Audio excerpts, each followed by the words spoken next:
Hey, yeah, thanks so much for coming. This Ben just gave me a great intro. I was told early in my career that you get different access points when you look at artwork. You look at it and you get some information out of it. You read the title and you get a little bit more. You go read the statement and you're getting a little bit more. And then when you come to an artist talk, you get even more information coming at you. I want this to be a talk where I talk a little bit about process, what some of the ideas are in some of my work. I'm going to deconstruct a couple of them so you can see the images I'm taking and how I'm putting them together. But I'm going to start with some of the conceptual ideas that I'm engaging with. So my artworks are internal explorations of my post-industrial Midwestern psyche. Reveries or daydreams of self encompassed in the degraded influences of the past and the rusted landscape of my present. They function as mounds of visual rubble, poetically strung together masses of images and marks upon page or panel. A thawing traffic cone emerging from a snowbank in spring, an old Pontiac left for dead in the front yard, a deformed bottle cap strewn across the table. The works are ruminations upon my upbringing and daily experiences within the Rust Belt's half-decayed ruins of thought and infrastructure. These ruins I'm exploring appear physically, such as the abandoned industrial factories and disused lots scattering the landscapes, as well as internally. Internal ruins such as normalized destructive substance abuse or outdated understandings of work, class, and value in the modern landscape. Overgrown tire shops, evaporated factory jobs, and a dive bar binge to wash it all down. These sometimes disparate and self-contradicting planes attempt to fit the now with the then of the region and inherited cultures that form me.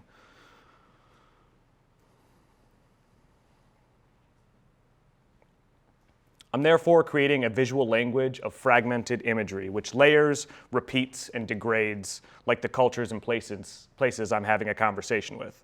In this practice, I find myself covering the work in appropriated racing logos and cursive nameplates off past automotive giants. Ford badges ripped from the steel bodies of yesterday's bumpers, looming over the work as this past glorified era overshadows my present.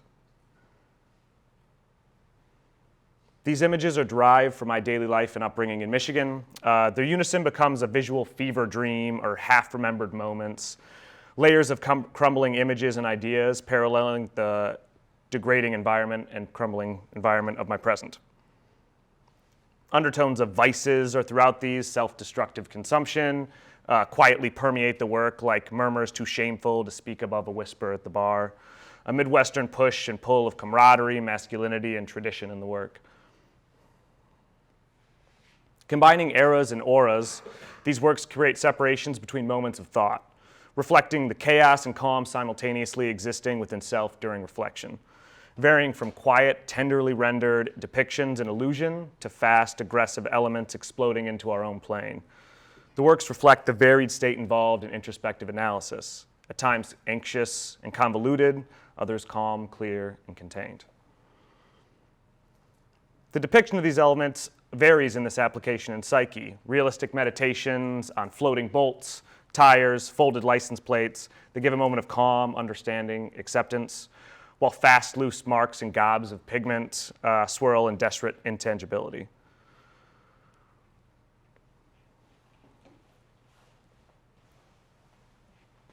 The importance of these works is not in the elements themselves, but in their unison.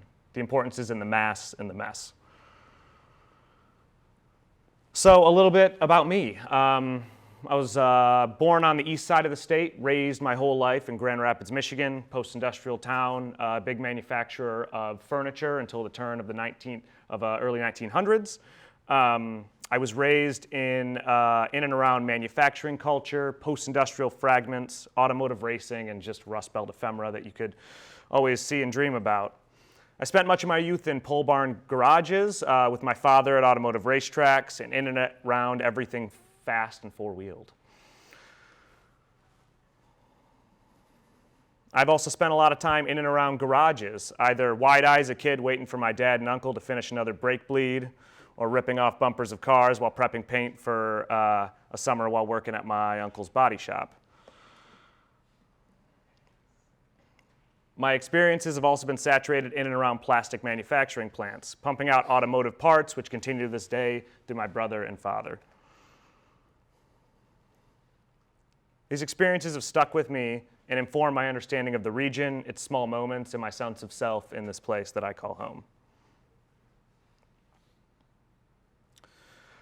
I'd like to talk a little bit about some of the process behind the work. Printmaking can often be a little bit elusive in how you're actually creating these images. There's so much removal of the matrix, where a painting you can really tell often how they're created. A print's a little bit different, so I'm going to demystify that, talk a little bit about how they're physically made, as well as the images within them.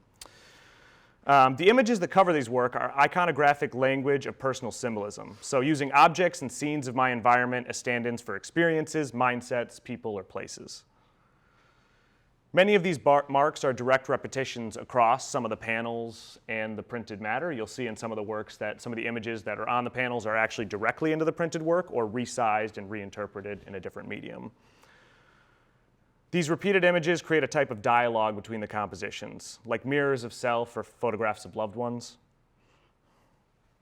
A repeated element in the work is the unassuming car tire, which has become a stand-in for figures or for layers of time or for the loss of its sense. A mortal thing that's made, used, worn down, and tossed in with old versions of itself in a big old pile. I've come to see the mounds of tires as a type of inherited history, piled up in the alleyways behind our homes, weighing on the landscape and psyche of the present as it settles into the moss and the mud. This transformation of object to figure occurs also in the work using traffic cones, bricks, and other mass-produced objects of industrial origins. You can see an example here is the cones. Which earlier in my practice, especially early grad school, I was making a lot of work that was having this dialogue with these traffic cones, where it's less present now. Within the print-based work, I've come to work with the layers to converse with myself through time. So a type of call and response between artist and reflections as the work develops. I'm creating these works over weeks, months. It never gets to years. I'll always give up by then. But weeks and months. And as I'm doing that, I'm kind of listening to the works and having a conversation that changes through time. So past layers are removed or erased through opaque masses of color or built upon with soft-drawn lithographs. These moments of what is shown and what is hidden highlight the present-past balancing act that I'm talking about in the work. These prints are varied in form. You can see an example here on this wall where using the same matrix but with a change of color and change of the layers in the way that they're being constructed. I'm kind of playing with these images again and again, repeating them until I either understand them differently or change my understanding completely. Because of the way I create, these works become intensively layered in compulsive cycles of push and pull, addition and subtraction. This building and destroying of images through layers connects with the landscapes and places I'm referencing. They're develop and decline, becoming cyclical in time. Once the mighty Packard plant of Hamtramck, now a place of photographs, tagged drywall, and stripped copper on its way back to rubble.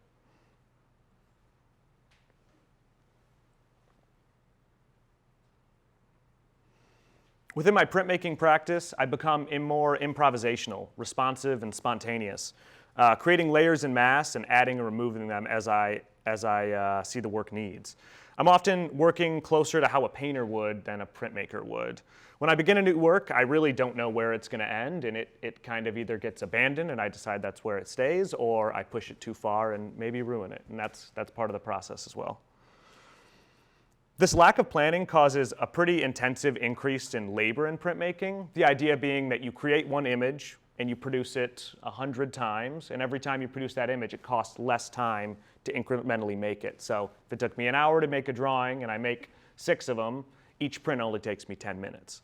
I'm not doing that in my prints. I'm intentionally making these layers as I'm seeing them and covering and destroying old layers of the work in order to have a conversation with myself through time and give the work something more honest. Technically speaking, these works are constructed using layers of mostly silkscreen and lithography, and I'm going to talk a little bit about those, so hang with me. You can see here how these layers are actually drawn.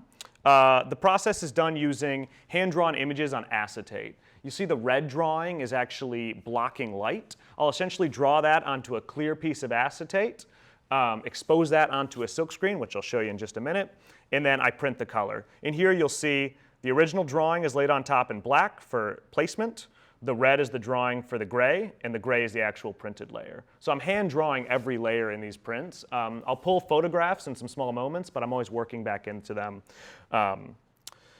with hand. This print progressed in the following layers. You can see it from start to finish as I kind of figured it out. Sometimes I take pictures of them as they go, and sometimes they just get lost.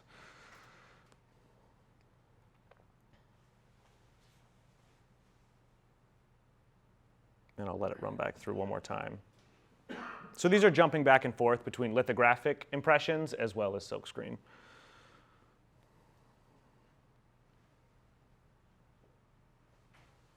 How many layers? I think it's, I always lose track because I always lose track. I don't know. I think this one's, it's above. And I think there's 4 more to go on top of this one. So Okay. you'll see after I add all those colors, I'll print what's called a key layer. It holds all the information and tells you where things are going to sit. That's that black layer that I'm adding on here. How am I printing these, you may ask? These are all printed on traditional lithographic limestone. So the images on the surface of these rocks, they're always reused. They no longer create these. You have to reuse these from industrial practices. Many of these rocks are over 100 years old and have been used in printing businesses. You can see Indianapolis Board of Trade is on the back of one of these rocks that I've been drawing on. And I have a couple more examples. Here you can see Continental Terminals, Albany, New York, Cleveland, Ohio, and Detroit, Michigan, cold storage and general merchandise warehouse. You can actually revive these images on the stone and print them again. So by working on these really traditional surfaces, I'm having this dialogue with like past and present. What does it mean to work on a stone that was mined 150 years ago and you're still working with it today? These images are reused with a process that we call graining. It's essentially a wet sanding process that you grind down the whole surface of the stone in order to reuse it. The reason you have to do that is lithography is a process of water and oil resisting each other. The surface of the stone is naturally non-greasy once you grind it down. If you apply a greasy drawing material, which I'll show you in a minute, and then roll water across that porous stone, and you ink it, it will, the roller is covered in oil-based ink, so it sticks to your drawing, which is greasy, and repels the water. And I'll show you a video and a little bit more process about that. It takes no electricity to do this process, and here's a little example of grinding it down.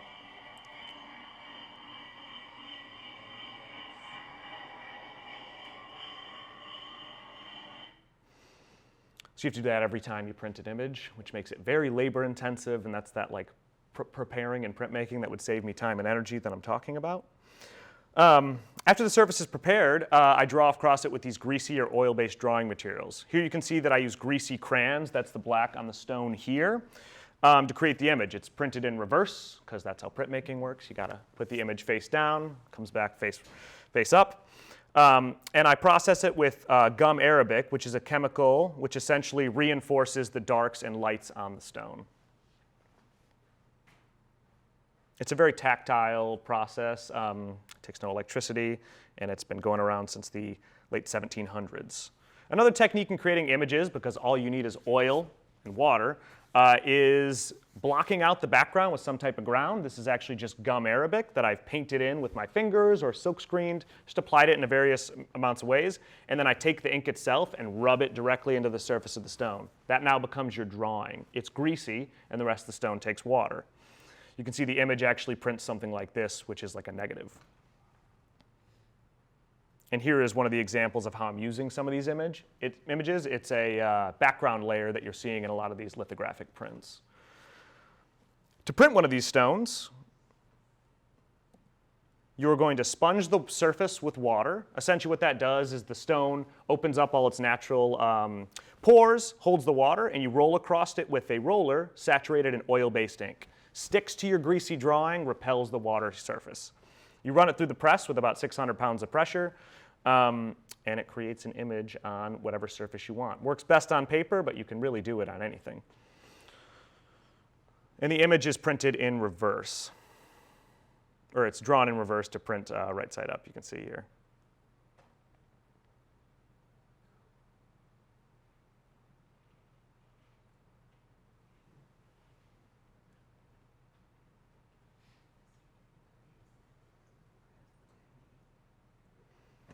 And so here is that image again with all the color layers. I showed you this before, but that's how you're getting that final key layer on there. After finishing this, I decided the work needed something more, something to break up the composition and imply some additional depth of era and space. I decided on adding a logo badge from a Cadillac Eldorado that I saw a few months prior in the Gilmore Car Museum. This process is something that I did in silkscreen. You can see the print there to the right in my process of drawing these next layers into it, thinking about how this composition is going to come together and how I'm going to print it. This dichotomy of using something so historic and antiquated, such as stone lithography, and something modern like silkscreen that you'd still use to be printing garments to this day, has a conversation of past and present, this type of dialogue that I'm having throughout the works. Here's the planned layer. It often goes through many iterations, so I'm building these layers all by hand. This is actually 4 layers in its composition. There is a light gray on the far right. There is a light gray, a dark gray, a white, as well as a drop shadow. And I'm just kind of layering those and all drawing them all out. And here is a video of how silkscreen works. Essentially, the image is put onto basically like a screen door, but really fine screen door. Use it with a photographic technique, not that important to how you get the image, but essentially it creates a hole or a stencil. You're then pulling a squeegee across the surface and it pushes that ink through the stencil that you've created. And here I'm just doing some proofs. I'm pulling the print off, and then you'll see I'll actually compare it with the rest. As a printmaker, you're talking about manufacturing and the language of reproducibility. So the conversations that I'm having in the work also deal with the techniques in which I'm using to create the work. And here it is, the finalized work. Sometimes I twist them, turn them. I'm not really sure what the orientation is going to be when I start a piece, and often it ends up upside down or sideways, playing with this space that we're interacting with. This work actually was recently acquired by the Bradbury Art Museum at Arkansas State University as a purchase award. I'd like to talk briefly on some of my historical and contemporary artists that I'm having a dialogue with. Those are the post-abstract expressionist and pop art movements, include Robert Rauschenberg and James Rosenkist, as well as many other in the contemporary scene. These artists and their use of pop culture images and advertisements imply a call to the consumerist culture and a life saturated in imagery. When continuing a conversation with some of this same imagery that marks in my work, I'm creating a funhouse mirror of the time that they're referencing, interpreting something interpreted by someone before me, something lost or gained in this translation. These artists are praising their era, American exceptionalism and the peak industrial might of the post-World War II world. If their work is a glorification of the American dream, mine is an obituary for it. In the contemporary artistic landscape, I'm having ongoing conversations with artists such as Monica Baer, Julia Wachel, Wendy White, as well as contemporary printmakers, Jackson Taylor, Aaron Coleman, and Tom Christensen. In this second part of the talk, I'd like to talk on some of the painted work that's been created on panels with enamel. These really came about early in about 2022. I started working on enamel. It was actually after I was gifted a stack of unused panels that were all covered in enamel safety paint that was from a professor of mine in grad school. It became really important really fast why I was drawn to these works with enamel's industrial background and the use of it as like a protective paint. So this is like one of the first ones that I did. You can see they've progressed since then. This enamel or tractor paint is used to cover engines, machinery, factory floors, and all other rugged and highly industrial materials. It's toxic and it seems to be everlasting. I began with these by using this bright yellow surface that came with them, creating small moments of reflection upon this larger moment of color. After a few failed attempts, it became obvious that the yellow was just too active of a surface, and my work needed something to bring it down. Many of the panels are used multiple times. 2 or more failed paintings exist within them, even those on these walls. Sealed in by a new layer of enamel after I sand it all down. It's a tomb or a sealed time capsule of sorts. I'd like to imagine someday you could x-ray these and see multiple compositions within them. Sometimes they were larger, sometimes they get shortened down. Yeah, but they're reused many times. And for example, this work, as well as the work I just showed you, as well as this one, these are both gone. Some of these panels in here are created from these after I saw them up and recreate them into new works. In response to that yellow, I began to pour, splash, splatter, and rub enamel into this neutral surface, creating an active background with neutral moments to put these images within. You can see an example here. This new background created a unified space across all the substrates. What we see within the works are cropped windows to this internal shared realm of the whole. If you look across the room, I'm creating these works with this neutral background as a way to unify them and create almost a window in each of them. You're seeing into small moments of the larger world in which these works exist in, the background carrying them across. These works are bombarded with images after I create this layer. Silkscreen and paint are applied on the surface, sometimes reusing them from my printmaking practice and sometimes making specific images. You can see I've printed this figure here and then painted back into it with enamel.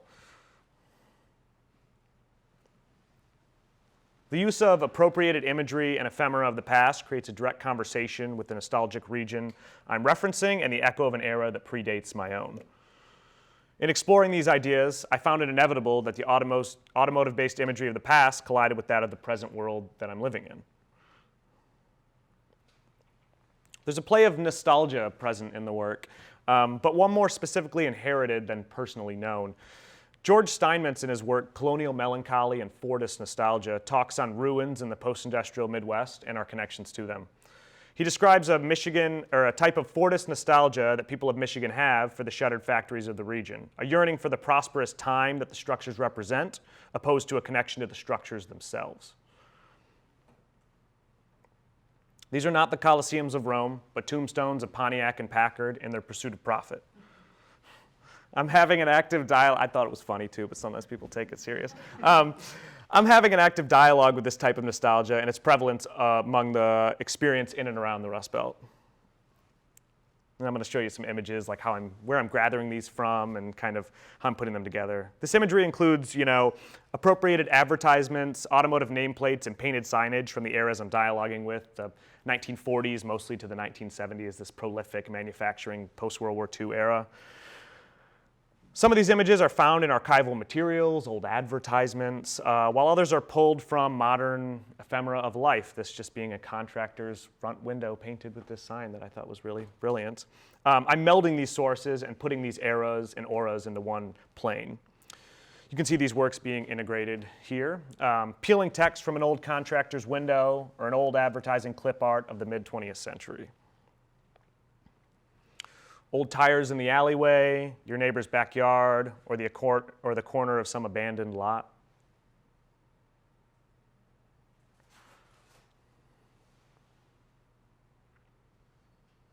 A glass rabbit to chase, an ad to sell you on the best underwear a man could buy, which apparently was a jockey. I feel like a million what? I have this question as well. It's a lot of, Somebody feels good. Mixing ideas and images of a bygone past I never knew with its resulting present I know all too well. You can see the works. This is kind of how I'm putting all these images together and having this dialogue. Here's a couple examples of some archival images that I've been using. Old advertisements, you can see that jockey ad again. The Hams ad, I think, is just brilliant. I haven't figured out where to use that text, but it's going to work its way in somehow. That bluey text, I think, is in here somewhere. Sometimes I forget where I'm pulling these things from. Here's some examples of modern ephemera or signage.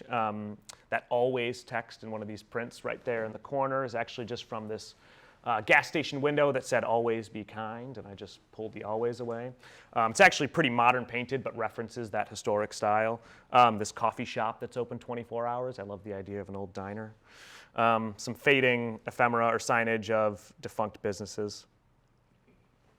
This is actually the image that created the title for the show, Remnants, Remnants, Remnants. It's a shut down old appliance supply repair store in Lafayette, Indiana that I saw a number of times and walked by and really was pretty enamored with it. So it's a little hard to see, but Remnants, Remnants, Remnants was just painted on the window, which is a very odd text, but seemed really fitting for the show and what I was talking about. I'd like to talk a little bit about the text in the work. That work right there is actually, you can see it on the mid-wall. That's the first work that I began to use this type of automotive text with, and the first where I really pushed into this enamel. You can see some of the ideas of this automotive badges that are in the work. These are some reference images that I'm using to create some of the imagery. That work is strapped with a large vertical reading text across the left side, classic, ascending from the left to the bottom left corner to the top left. The text itself was pulled from life, vinyl on the front window of a mid-aughts Tacoma in a half-abandoned Menards parking lot. It both references a nostalgic style of the automotive industry as well as like a distortion of it in the modern age. A reference to an inherited past, an idea removed from its original meaning. Classic.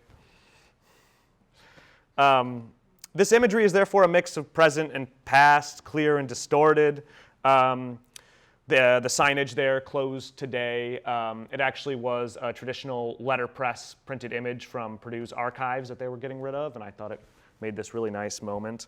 The remnants of the ideas haunting the region with a rose-colored lens, both connected to its dethroned position while simultaneously to the illusion of its continued greatness. Oh. The images I'm using are torn from their original context, a familiar moment we're unable to place somewhere between concrete history and tall-tale Midwestern lore.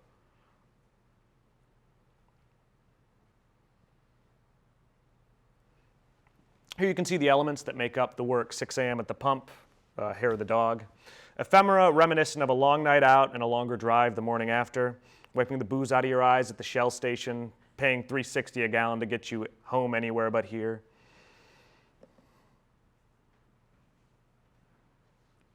Here are some of those moments a little bit closer. You can see the text just pulled from a dumpster. It looks like something that would be a little bit more historic, but I took that picture like 6 months ago. So kind of playing with this time and making you question where these images are coming from. And here's the work a little bit closer. Throughout these loose and floating compositions, there's always a counter to this flat function of the text and glossy nature of that background. These realistic elements that I'm depicting are created with really delicate care and time, implying a moment of calm and introspection in their creation, as opposed to this graphic, aggressive imagery that's throughout the work. You can see a couple examples here. These grounded moments of realism are often undermined by intuitive and repetitive spinning chaotic marks upon the surface. These herds of blurring color reflect a type of dance within the work, a ritualistic meditation on that before and that after, an attempt to escape this cycle that I seem to be revisiting and talking about this past-present cyclical nature. The spinning is really like started on some of those larger panels. Actually, that was one of the first times that I did that type of spinning chaotic mark making, and it's really expanded across everything as a way to have a language of like this anxious, hard to contain energy. In reiterating this mark, I hope to find some release or new meaning, a fresh tire mark on charcoal black, warm and fleeting upon the asphalt. In these pigmented swings, I inevitably end up back where I started, only a fleeting trail of memory and color to mark the rotation and reverie. Thanks so much for coming to my talk. I really appreciate it, and I would love to field any questions about the work, the process, or anything at all. Thank you.